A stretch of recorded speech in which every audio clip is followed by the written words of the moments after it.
Tuesday, December 16, 2014. This is Mercedes Diesel Guy, and this is my 1983 Mercedes 240 Diesel. Picking up where I left off on Sunday. Basically, I'm doing some work under the car now, namely fuel system stuff and rear shocks, which I haven't gotten to yet. And the reason for that is both of those things need to happen while the rear seat is still out. Now, once I have those done, I can install the interior and be done with it. I got most of the way done with the fuel system. On Sunday, I actually used a suction pump to siphon out the fuel tank, and I'm going to be replacing that with fresh diesel, mostly because that's the fuel that was in here when I bought the car, and probably dates back to 2007 or earlier.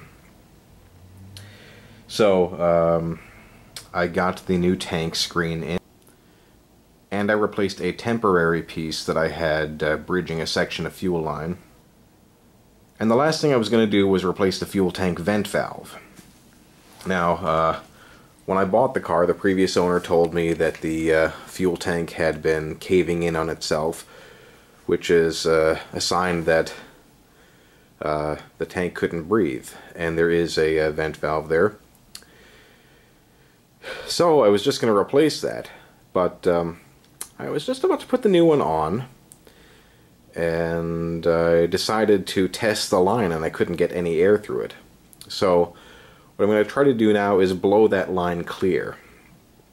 And let me show you what I'm going to use to do that. I'm sure normally somebody would try some kind of compressed air, but I don't have a compressor. So I'm going to rig up the next best thing. I've got a tire inflator here, which usually lives in the Subaru, and I've got an old bicycle inner tube. Now, I'm pretty sure if I cut out this Schrader valve, I should be able to stick it in the end of that rubber hose and use this to force air through. So, that's what I'm going to do. I actually had a question on the last video. Somebody asked me, wasn't my original plan to replace the fuel tank itself? Well, I can do that, and I have two spares. One is a fuel tank I bought out of somebody else's 1982 parts car, and one of them came from my own 79 parts car.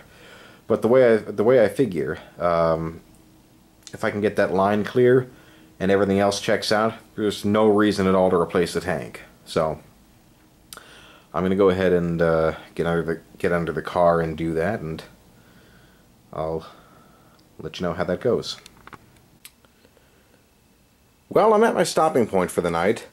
I really did not seem to be able to clear the vent line on the existing tank in the 83.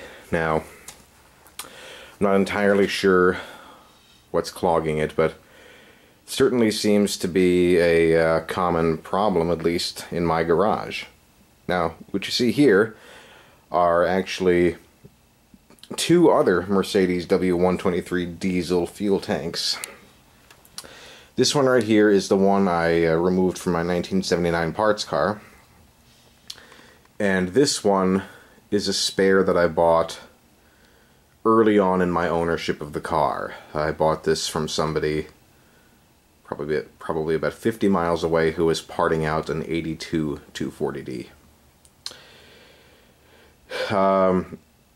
Like I said, I was not able to clear the vent line on the 83, so my plan as of now is to replace the tank. Because if I take it out and try to clear the line, I may as well just put another tank in.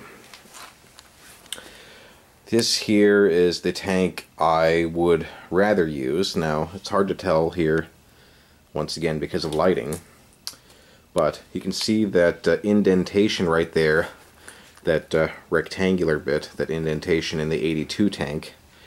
The 79 does not have it. Therefore, the 79 is a higher capacity tank. You know, I've had a flashlight in both. There's no baffling in these tanks. So, and this here is also a metal tank, whereas the 82 and the 83 tanks are plastic tanks. I would like to use the higher capacity tank if possible. Now, What I did was I didn't want to give up on this tank. I tested the 79 tank, and I could not force air through the vent tube. So what I did was I didn't want to get anything in the tank that I didn't want in there. So I actually hooked up a funnel and a hose to the vent line and fed diesel through the vent line until it started entering the tank. And then what I did was I used my tire inflator compressor, as you see right here, and used that to force more through. Now, it still seems that there's some kind of a restriction, but it's not holding pressure. I mean, as soon as I turn the compressor off, the pressure releases into the tank. Now, I checked that against the 82 tank you see here.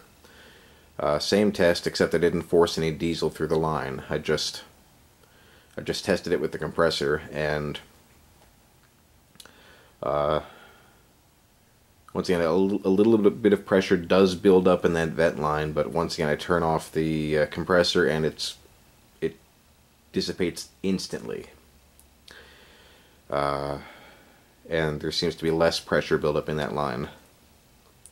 So now that I had this line here soaking in diesel, I'm actually going to leave this overnight and see if it behaves any differently tomorrow. But that being the case, I'd like to use the 79 tank or the 82, but I think now that I know the vent lines aren't completely blocked, this should probably do just fine. So this is Mercedes Diesel Guy. Thanks for watching.